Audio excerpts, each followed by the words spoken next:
10 minute के लिए अपन प्रश्नोत्तर रखेंगे। हैंड रेज हुआ है, एनके के नाम से कोई है? अनम्यूट कीजिए।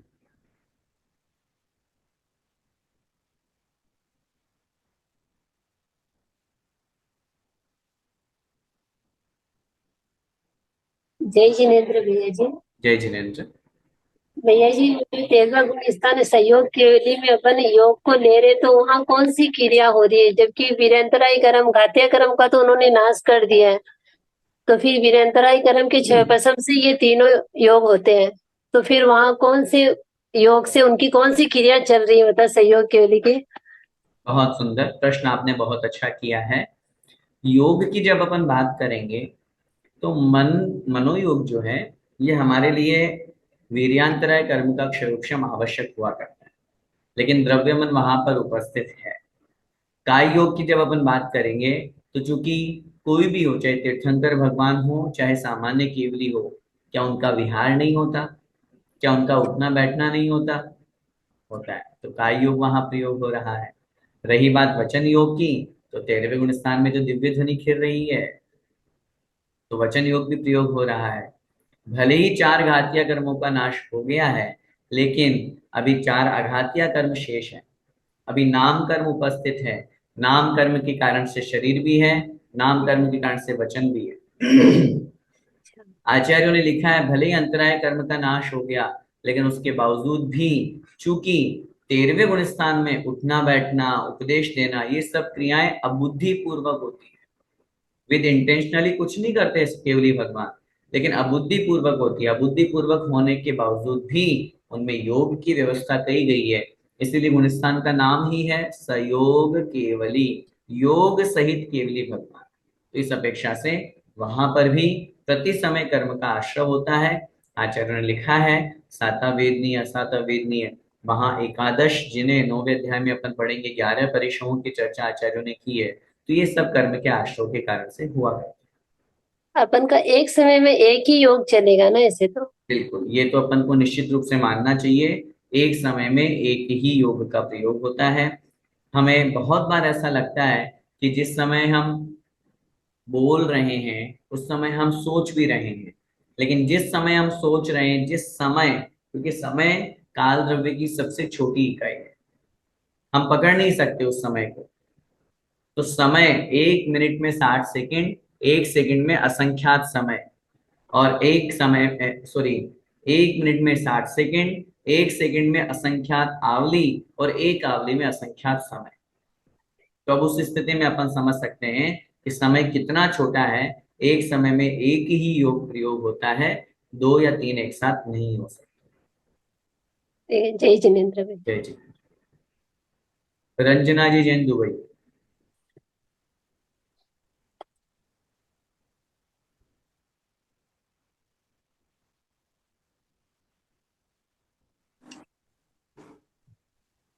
हो गया या नहीं?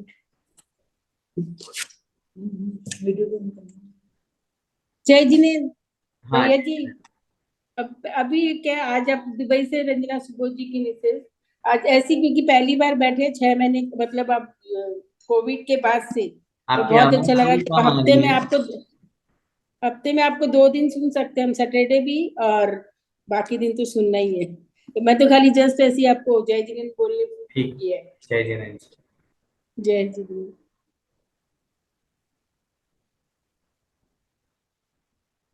और किन्हीं महानुभाव का कोई प्रश्न?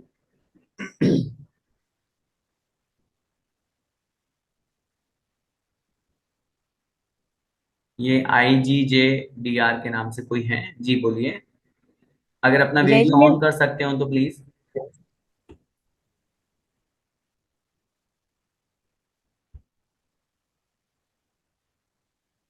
जी। जय जिनेन्द्र भैया जी।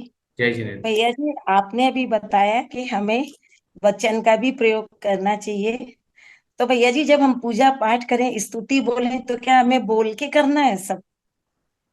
देखिए, जहां तक हो सके बोल करके करेंगे तो हमारा मन ज्यादा लगेगा।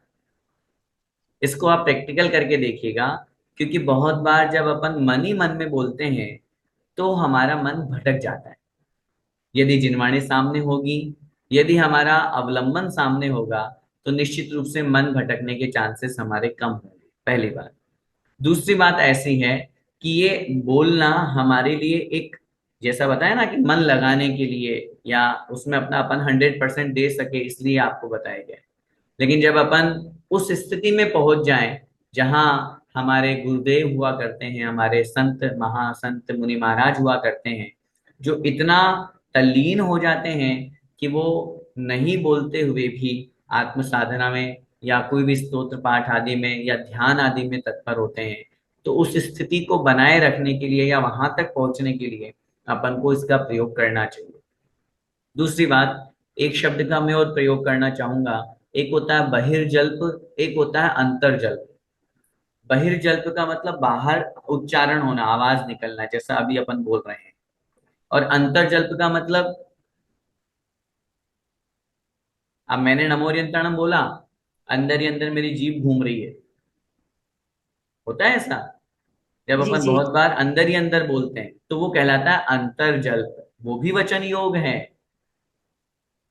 ऐसा मत समझिएगा कि सिर्फ उच्चारण हो तभी वचन योग का प्रयोग होगा। यदि हम अंदर ही अंदर बोल रहे हैं, भले ही शब्द बाहर उच्चारण नहीं कर रहे हैं, तो भी वो हमारे लिए वचन योग बनता है। वही बात अपन को यहाँ समझनी चाहिए। जितना योगों का हम शुभ में प्रयोग करेंगे, उपयोग करेंगे, उतना पुण्य का आस्था हो। जय जिनेन्द्र भैया जी। जय श्री राम। शोभा जी जैन। जय जैन भैया जी। जी जय जिनेन्द्र। सबसे पहले तो आपका बहुत बहुत धन्यवाद, आपने क्लास शुरू की हम लोगों के लिए। अच्छा, तो मेरा प्रश्न मतलब यहाँ इस तत्व से रिलेटेड नहीं है। जी कहिए। तत्व तो यहाँ से रिलेटेड नहीं है, तो मैं पूछ सकती हूँ? फिर से बोलिए, आपकी आवाज नहीं आई। मेरी मतलब ये मेरा जो प्रश्न है वो तत्वार्थ इस सूत्र से रिलेटेड नहीं है, तो जी पूछ सकती बताइए, हूँ फिर मैं? भी पूछिए। हाँ, मैं जानना चाहती हूँ कि जैसे अपने धर्म में रात्रि भोजन निषेध है और अहिंसा प्रधान अपना धर्म है, लेकिन जैसे किसी धर्म में तो जैसे बलि है, जो वो जो भी हो, और रात्रि भोजन भी निषेध नहीं है, तो इसको हम लोग किस प्रकार से ले सकते हैं जैसे? नहीं देखिए, सबसे मुख्य बात यह है, जब हम अहिंसा परमो धर्म की बात करते हैं, जब हम जीवों पर दया करने को धर्म कहते हैं, तो वो तो चाहे हमारा जैन धर्म हो अथवा अन्य कोई भी धर्म हो। धर्म अलग चीज है, जाति अलग चीज है। धर्म जैन ही धर्म है ऐसा नहीं है। मैं यूं कहूंगा, धार्यते इति धर्म, जिसको धारण किया जाए उसका नाम धर्म है। और डेफिनेटली जहाँ धर्म की बात की जाएगी, तो वहां तो जो हमारे आत्म कल्याण के लिए, आत्म विशुद्धि में जीवों की रक्षा करने के लिए, उसका नाम धर्म हुआ करता है। अगर कहीं रात्रि भोजन हो रहा है, यदि कहीं पशुओं को बलि दी जा रही है, और फिर आप उसको धर्म कहेंगे, तो ये तो पूर्ण रूप से अधर्म है। जहां जीव हिंसा हो रही है, वो धर्म की कोटि में कैसे आ सकता है? वो तो अधर्म है। और फिर हम ये कहेंगे कि उनके धर्म में या अपने धर्म में, तो ये बंटवारा अपन ने बोलने में, व्यवहार में धर्म रूप में आ गया है। वास्तव में वो धर्म नहीं, वो एक जाति मात्र है। और उस दृष्टि से अपन को भेद समझना चाहिए। धर्म तो वो है जहाँ जीवों की हिंसा ना हो, जहाँ करुणा का भाव हो, जहाँ अहिंसा परमो धर्म का उपदेश हो, उसका नाम धर्म है। और वही अपने को सच्चा धर्म समझना चाहिए। अन्य जहाँ जीवों की हिंसा है, कषाय है, पाप है, उसको हमारे यहाँ अधर्म कहा गया।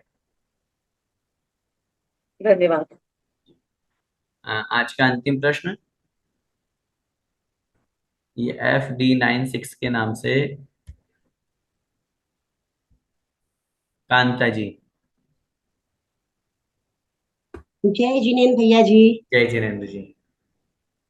जिस प्रकार सूर्य की एक किरण पूरे जग को आलोकित कर देती है भैया जी, वैसे ही आपके ज्ञान की एक किरण का प्रकाश हम जैसे अज्ञानियों के अज्ञान को दूर करने के लिए आज यहाँ ऑनलाइन उदित हो गया है।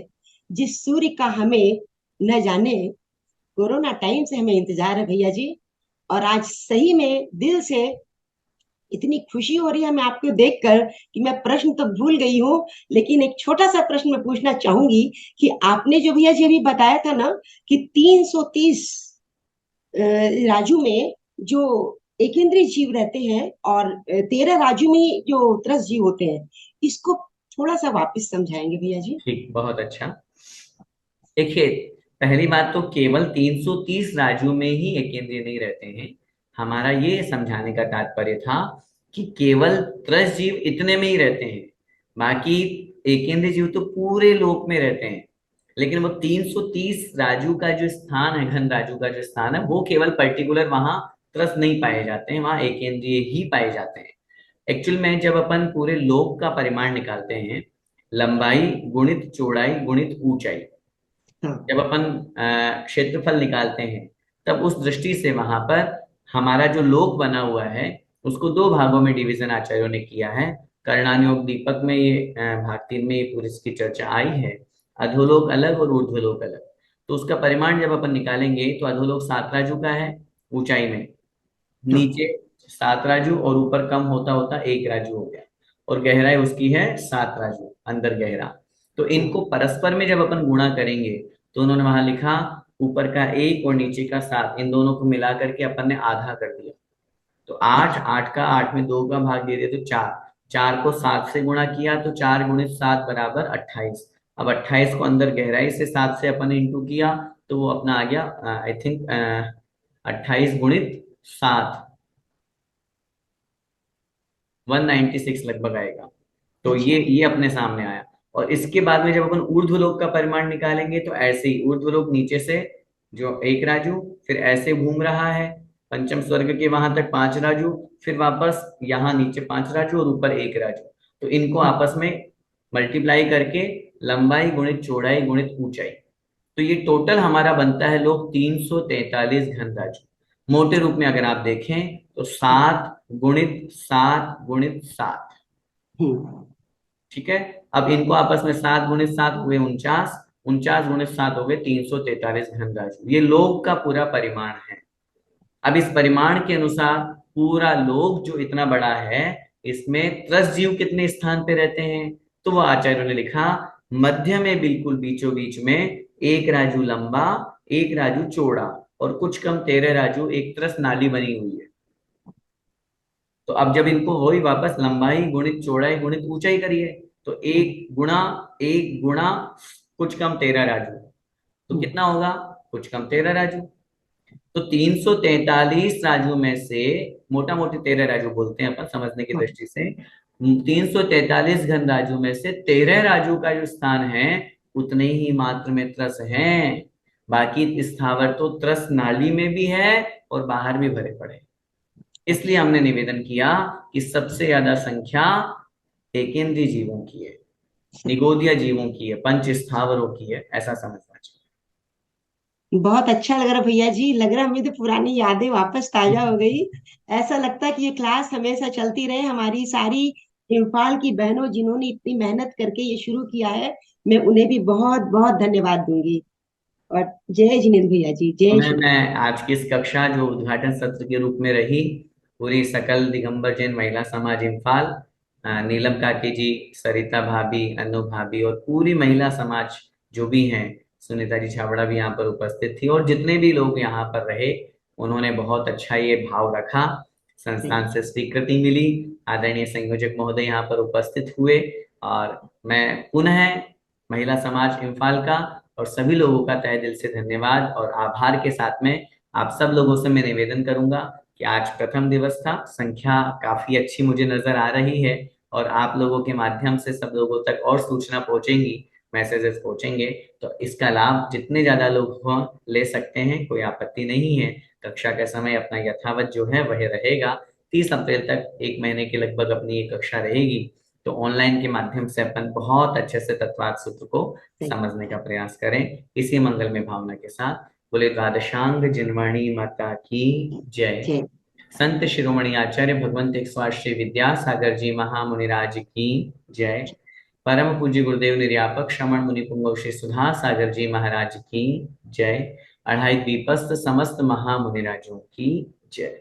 सभी को सादर जय जिनेन्द्र। जय जिनेन्द्र भैया जी, जय जिनेन्द्र।